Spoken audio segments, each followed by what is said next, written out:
हरियाणा विधानसभा सत्र में वीरवार को सबसे पहले शोक प्रस्ताव पढ़े गए और सदस्यों ने सदन में 2 मिनट का मौन रखा तथा दिवंगत आत्माओं की शांति के लिए प्रार्थना की। सर्वप्रथम मुख्यमंत्री मनोहर लाल ने पिछले सत्र के अंत से लेकर इस सत्र के आरंभ तक की अवधि के दौरान मृत्यु को प्राप्त हुए देश के राजनेताओं, हरियाणा विधानसभा के पूर्व सदस्यों, स्वतंत्रता सेनानियों, हरियाणा के शहीदों और हरियाणा विधानसभा सदस्यों के निकट संबंधियों और अन्य गणमान्य व्यक्तियों को भावभीनी श्रद्धांजलि अर्पित की। विपक्ष के नेता चौधरी भूपेंद्र सिंह हुड्डा ने भी दिवंगत आत्माओं को श्रद्धांजलि अर्पित की और अपनी पार्टी की ओर से शोक प्रस्ताव पढ़े।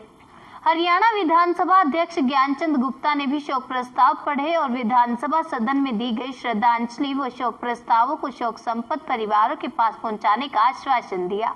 सदन के सदस्यों ने 2 मिनट का मौन रखकर दिवंगत आत्माओं की शांति के लिए प्रार्थना की। माननीय अध्यक्ष महोदय, विधानसभा के इस सत्र की पूर्व बैठकों में और इस बैठक के मध्य में जिन महानुभावों का देहांत हो गया, हमारे बीच में नहीं रहे, ऐसे सभी व्यक्तियों के बारे में मैं सदन में शोक प्रस्ताव रखता हूँ। शोक प्रस्ताव संख्या 1। ये सदन भूतपूर्व राष्ट्रपति भारत रत्न श्री प्रणब मुखर्जी के 31 अगस्त 2020 को हुए दुखद निधन पर गहरा शोक प्रकट करता है। श्री प्रणब मुखर्जी का जन्म 11 दिसंबर 1935 को हुआ।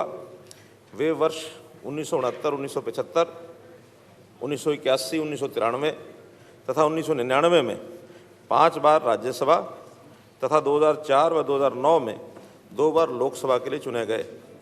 वे वर्ष 1973-74 के दौरान केंद्रीय उप मंत्री, 1974 और 77 के दौरान केंद्रीय राज्य मंत्री तथा 1980-84, 1993-96 तथा 2004 से 12 के दौरान केंद्रीय मंत्री रहे।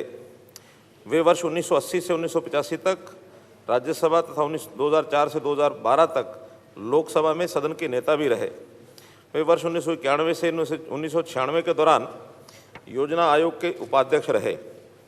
उन्होंने 25 जुलाई 2012 से 25 जुलाई 2017 तक भारत के राष्ट्रपति के सर्वोच्च पद को सुशोभित किया। उन्होंने उच्च संवैधानिक मूल्यों और आदर्शों का पालन करते हुए न केवल राष्ट्रपति पद की गरिमा बढ़ाई, बल्कि हमारे लोकतंत्र को भी मजबूत बनाने का काम किया। उनकी अतुल्य सेवाओं के लिए उन्हें वर्ष 2008 में पद्म विभूषण तथा 2019 में देश के सर्वोच्च सम्मान भारत रत्न से अलंकृत किया गया। उनका लंबा राजनीतिक और प्रशासनिक जीवन सत्यनिष्ठा, कड़ी मेहनत व निस्वार्थ सेवा भाव से ओतप्रोत था। वे उच्च कोटि के लेखक भी थे। उन्होंने अपने दीर्घ अनुभवों और विशद ज्ञान को पुस्तकों के माध्यम से साझा किया। लोकतंत्र, संविधान और राजनीति को लेकर साझा किए गए उनके विचार सदैव हमारा मार्गदर्शन करते रहेंगे।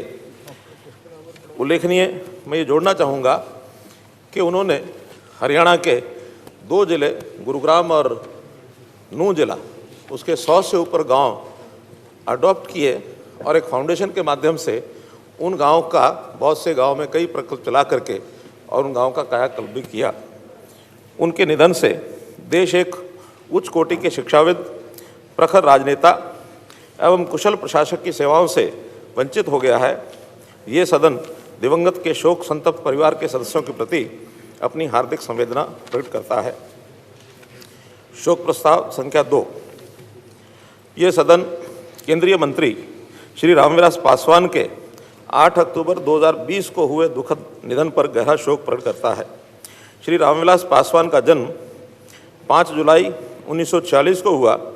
वे वर्ष 1969 में बिहार विधानसभा के सदस्य चुने गए।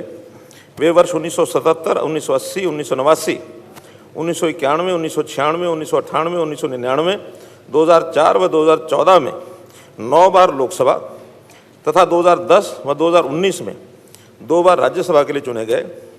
वे वर्ष 1989-90, 1996, 2002, 2004, 2009 तथा 2014 से अपने अंतिम समय तक केंद्रीय मंत्री रहे। उन्हें केंद्रीय मंत्रिमंडल में रहते हुए रेलवे, श्रम एवं कल्याण, संसदीय मामले, संचार एवं सूचना प्रौद्योगिकी, रसायन एवं उर्वरक, इस्पात, उपभोक्ता मामले, खाद्य एवं सार्वजनिक वितरण जैसे महत्वपूर्ण मंत्रालय संभालने का गौरव हासिल हुआ। उन्होंने अपना संपूर्ण जीवन जन सेवा को समर्पित कर दिया। उनके निधन से देश एक अनुभवी राजनीतिज्ञ एवं कुशल प्रशासक की सेवाओं से वंचित हो गया है। ये सदन दिवंगत के शोक संतप्त परिवार के सदस्यों के प्रति अपनी हार्दिक संवेदना प्रकट करता है। शोक प्रस्ताव संख्या 3, ये सदन केंद्रीय राज्य मंत्री श्री सुरेश अंगड़ी के 23 सितंबर 2020 को हुए दुखद निधन पर गहरा शोक प्रकट करता है। श्री सुरेश अंगड़ी का जन्म 1 जून 1955 को हुआ। वे वर्ष 2004, 2009, 2014 तथा 2019 में 4 बार लोकसभा के सदस्य चुने गए। वे 30 मई 2019 से अपने अंतिम समय तक केंद्रीय राज्य मंत्री रहे। उन्होंने गांव व ग्रामीण युवाओं की शिक्षा के लिए कार्य किया। उनके निधन से देश एक अनुभवी राजनीतिज्ञ एवं कुशल प्रशासक की सेवाओं से वंचित हो गया है। ये सदन दिवंगत के शोक संतप्त परिवार के सदस्यों के प्रति अपनी हार्दिक संवेदना प्रकट करता है। अपनी वजन की समस्या को कहें अलविदा। टेस्टी डाइट के जरिए प्रभावी तरीके से कम करें वजन। 90 दिन के आहार पर आधारित आपके द्वारा खाने के तरीके को करेगा व्यवस्थित। इंतजार किस बात का, आप ही फोन उठाइए और राजेंद्र सेठिया से जाने अपनी हर समस्या का समाधान।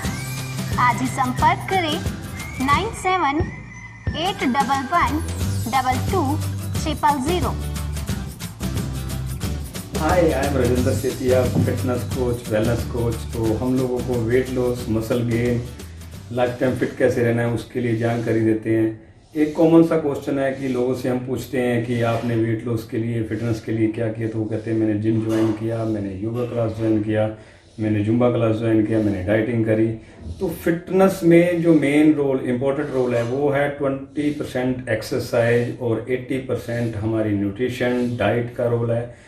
तो किसी को इसके बारे में जानकारी नहीं है, हमें कितना प्रोटीन चाहिए, हमें कितना फाइबर चाहिए, हमें कितने विटामिन चाहिए, हमें कितनी कार्ब चाहिए, कौन से कार्ब चाहिए।